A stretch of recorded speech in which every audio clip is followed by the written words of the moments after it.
some significant damage, even all the way over on the east coast of Florida.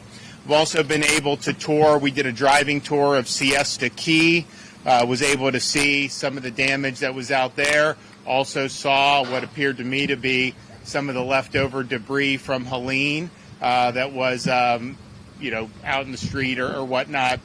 So we got a sense of what's going on there. Then, of course, here we're here looking. I mean, there's damage behind me with some of these.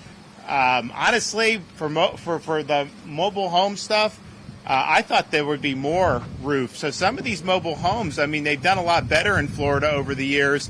We flew in over a number of the communities as well. There were definitely some roofs that were really bad, but then there were others that did really well. Another thing I think I can say just by doing our tour with like Siesta Key, I mean, our buildings that were built, in the last 20, 30 years, I mean, they did very well. They look good. There was obviously damage. There were trees. Some of the structures were damaged, but you have some of those newer homes that have been built with more updated building code. They seem to fare very well. So we'll see as the damage assessments come in and as the reports. Now we have at the state level, we're continuing supporting search and rescue operations. As of this afternoon, at least 340 individuals and 49 pets have been rescued. Florida National Guard, Florida law enforcement, and urban search and rescue teams are continuing to work throughout the day.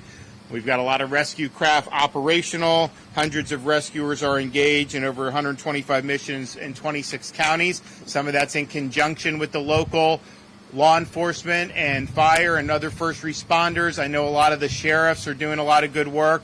This storm came in the way it did. The dirty side of the storm was kind of Sarasota, Charlotte area.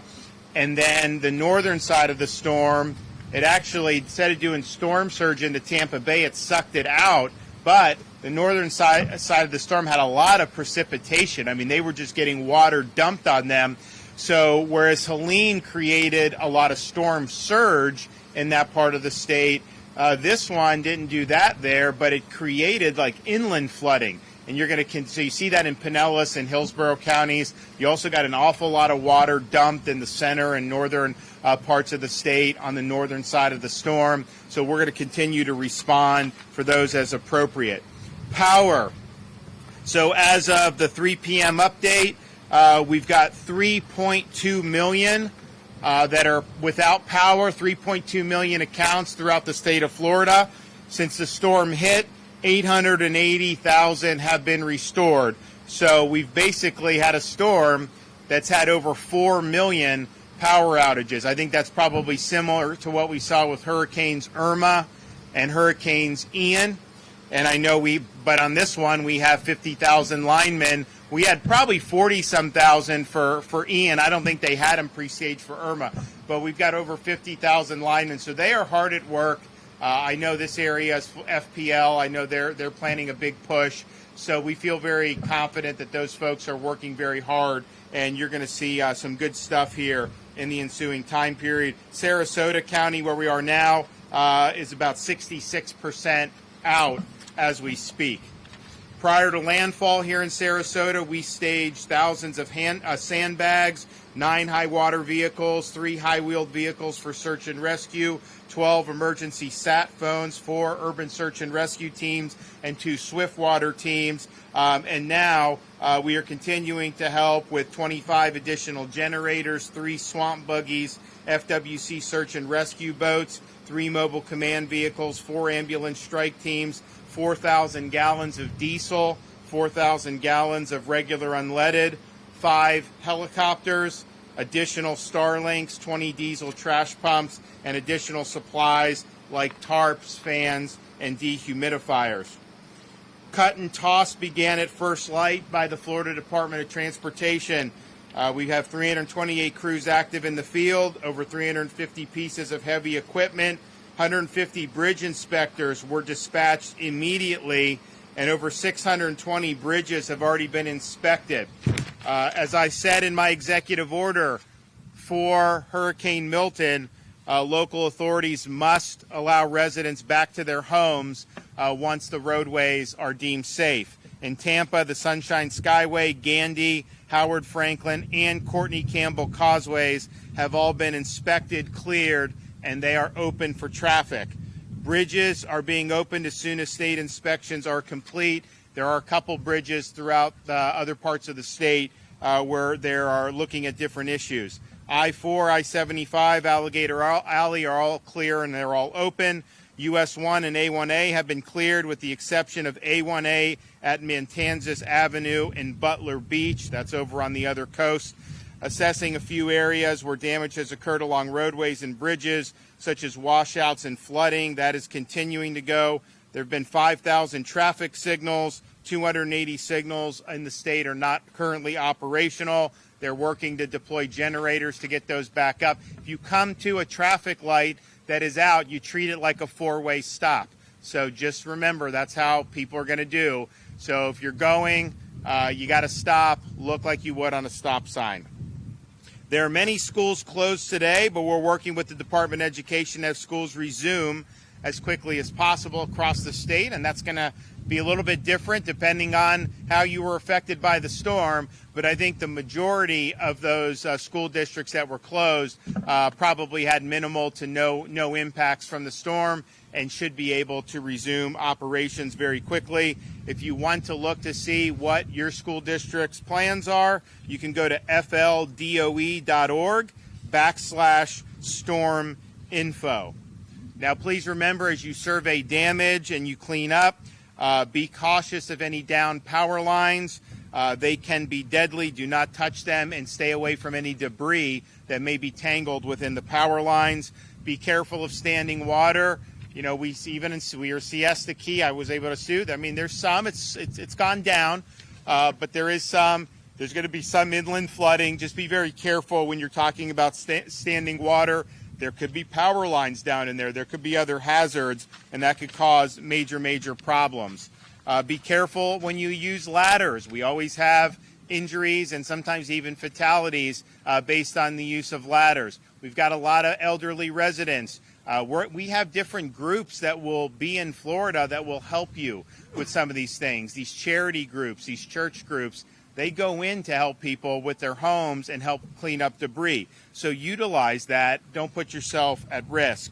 If you operate a generator, do not operate your generator inside your home. It must be operated outside your home. We still have Visit Florida's emergency accommodation modules on Expedia and Priceline available if people need temporary shelter. For another 2 weeks, we have extended the Hope Florida line. So that's going to be 24 hours a day, 7 days a week. So if you need help or you need some resources, like maybe helping hand with some things around your house or maybe some things with some supplies, you know, we've got all these organizations that come to help in the subsequent to these storms. They're all plugged into Hope Florida. So you can call 1-833-GET-HOPE, 1-833-GET-HOPE, and Activate Hope is the disaster arm for Hope Florida, and that is up and running. We also have small business loans available. So we have $50 million. It's interest-free, very forgiving payment options. So if you need cash as a business, you can apply for up to $50,000. If you're agriculture and aquaculture, you have up to $100,000, and if you're citrus and cattle, you have up to $150,000. So please take advantage if you want. If you want to apply for that, you go to floridajobs.org/EBL. We also are accepting donations for the Florida Disaster Fund. This is a charitable, tax-deductible donation. 100% of the proceeds go to helping victims of both Hurricane Helene and Hurricane Milton. And so if you want to do that, you can go to floridadisasterfund.org, floridadisasterfund.org. I want to thank everybody who's worked really hard. We're still assessing the damage from this storm. I mean, I think clearly just going around that there was damage from it. I think in some areas, in terms of what was being predicted, some of the worst case scenarios did not come to pass, certainly in terms of some of the storm surge. People were predicting perhaps in the Tampa Bay area. The storm did weaken as it made landfall. And so whereas it was churning ferociously off the Yucatan Peninsula, by the time it made it to the coast of Florida, those winds were a little bit tamer. Still enough to do a lot of damage, but in terms of our assessments and being able to bounce back, I feel confident we're going to do that as a state. This power restoration effort is underway by all the major utilities. They've had the people ready, and they know that this is something that's really important. So you've got a lot of people working on that. We're very confident on reopening the ports like Tampa to make sure that fuel is continuing to flow. We have a lot of fuel in reserve in the state if we need to fill any gaps, but I'm confident we're going to be able to have an adequate amount of fuel delivered to the gas stations one way or another. If we need to use Florida Highway Patrol to help rush the trucks there, then we'll do that. But we should be in pretty good shape as far as that goes. So I want to thank everybody that's been involved. And we'll be putting out information about things like points of distribution for food and water. We're taking some of those inputs from some of the counties. I mean, some people said before the storm they wanted pods. Maybe they don't need pods now, depending on what damage. But we do anticipate when the counties are ready, rolling out some of the pods and providing some of the resources in terms of food, water, and other supplies like tarps for people as they may need it. So, okay, Kevin Guthrie. Thank you, Governor. Thank you for everything you do for communities like these to make our job much easier and much more successful.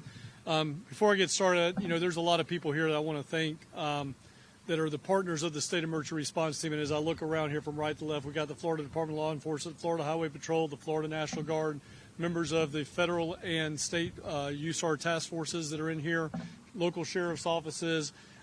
These men and women, went through the storm to get to you to be able to help you. And we certainly appreciate everything that they do. Even though Hurricane Milton has exited the east coast of Florida, storm surge is still expected along the east coast. Major flooding continues along Hillsborough, St. Johns, and the Little Wekiva rivers, and water levels are forecast to continue rising, not going down. They're forecast to continue rising through those areas. Residents in these areas should continue to shelter in place until officials deem it safe to go outside. Roadways are flooded, and the potential for hazardous conditions with them still exists. Please do not walk or drive through them under any circumstances. 6 inches of moving water can knock a person over, and 1 foot of moving water can sweep you away in your vehicle. Accidents due to floodwaters are preventable. All you got to do is just stay out of them. Right now, our teams are in the field working in parallel over the next 72 hours to do 3 things. That is to search, secure, and stabilize the areas from getting any worse. As these search and rescue missions continue to respond to Milton, please do not go out and visit impacted areas. You are inhibiting first responders by doing so. Listen to local authorities for updates on when it is safe. If you are sheltered in place or you're now returning home and you are outside, one of the first things you should do is document your damages. Make sure that you take a picture of all 4 sides of the outside of your home. When you go inside, make sure you take pictures in each and every room and have a point of reference like an electrical socket or a doorknob. That gives us reference to know how high the water was inside your home if you indeed had water intrusion. If you have lost power and want to use a generator as a backup, please use it safely. Generator accidents are also 100% preventable. Make sure you put it on a flat, dry surface at least 20 feet away from all doors and windows. Make sure you wait 20 minutes when you refuel, and then keep a carbon monoxide detector in your home so that the fumes and odorless fumes can be deadly, and then you'll be able to be warned about those. If you are beginning your cleanup process, please ensure you are wearing the appropriate safety gear. But as the governor has already mentioned, we will send volunteer organizations into your communities that will help you clean this up. They will help you get trees off. They will help you do stuff with the roof and re-tarp them. You do not have to do that if you're on your own, if you're by yourself, if you have some physical capability that limits you in going up and down a ladder. All of those are preventable injuries. Just call us, 1-833-GET-HOPE. We will put you into the system, and we will get people to come to you and help you with that. Do not cut any lines. I cannot say this enough. Every disaster, we end up having somebody cut either a coax cable or a fiber optic cable.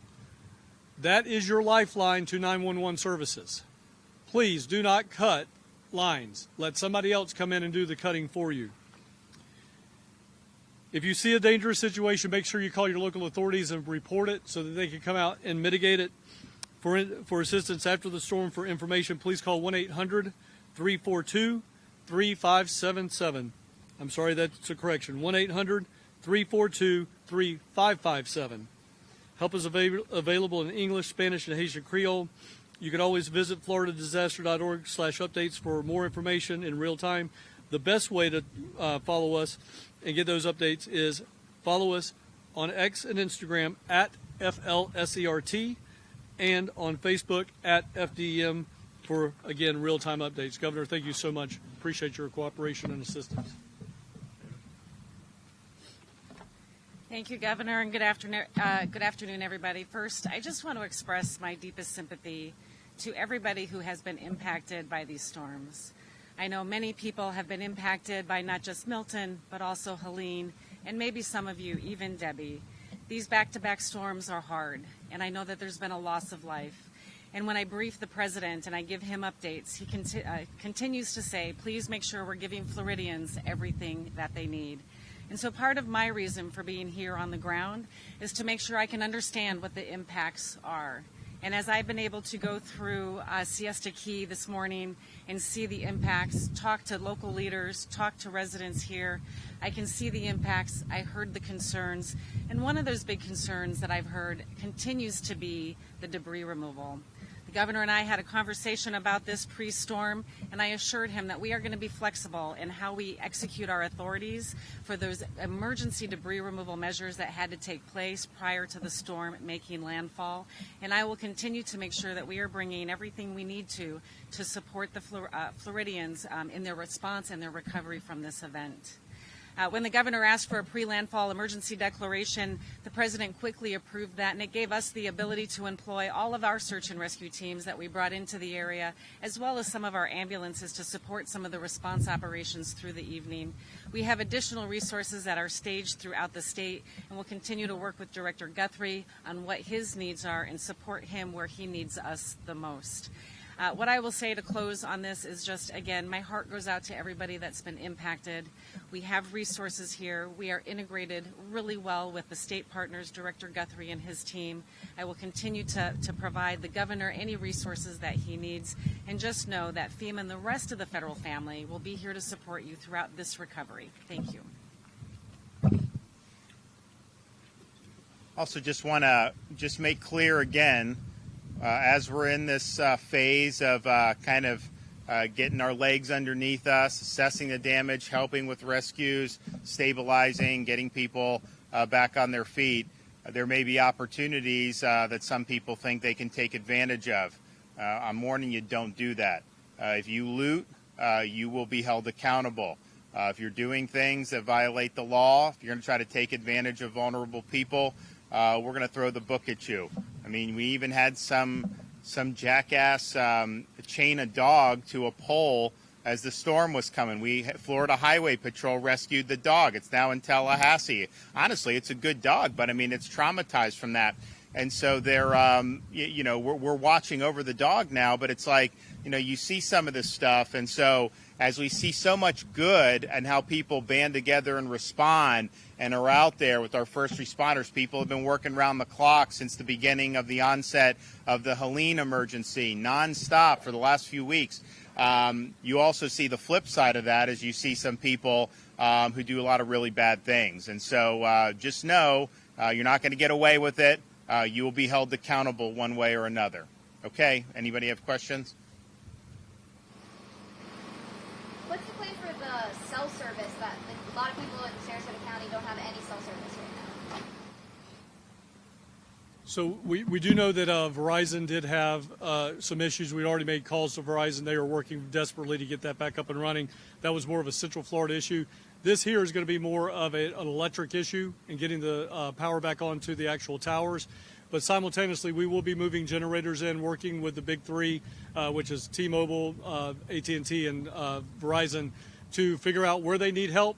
If we need to provide them fuel, we'll provide them fuel for their generators. Whatever it is that they need to get those back up and running temporarily, we're going to step in and do that. We have the ability to do that. We're ready to do it.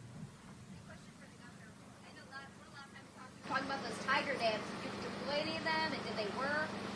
Yeah, we deployed them. A bunch of counties, right, this time? Yes, sir. I think we did over 45 missions. Yeah, we did 45 different missions, and I think they worked pretty much every time, right? Yeah, they did. It's good. I mean, it's the type of thing. Now, this storm was not as much of a surge event as Helene was. Now, there was some surge, certainly here in Sarasota, Charlotte. The Tampa area was not. They got their water from the rain. But I mean, this isn't our Tiger Dam, but like, Tampa General, they put up, it works. It really does work. So the question for us is yes, that works. We obviously used it. Is there a broader application to those Tiger Dams? Some of them it's not cheap to do. Certainly for critical infrastructure, if you can do that, protect it, and then not have anything happen, that's going to be a really big deal. So you're talking about like the substations, fire station, things that like really are critical. I think it's good, but I think it may also have application for residential. So after Helene, we were talking about, is there ways we can find, maybe some neighborhoods that are in flood-prone areas that are more modest means and offer some and see how it works. This storm came on us a little quicker, too quick for us to have necessarily done that, but I do think we're gonna utilize Tiger Dams going forward. For FEMA, with the barrier islands, how will residents and businesses make double FEMA claims? We know we saw surge and potentially wind impacts now.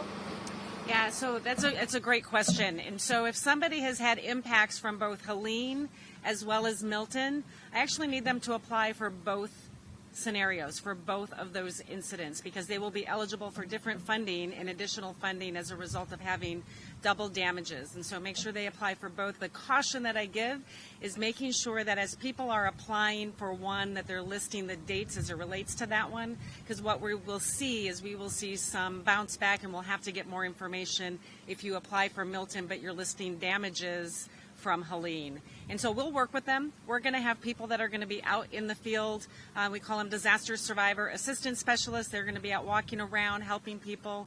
We will work with Kevin Guthrie on where to establish disaster recovery centers, and we can work through that. But they should apply, if they had damages from both, they should apply for both of those.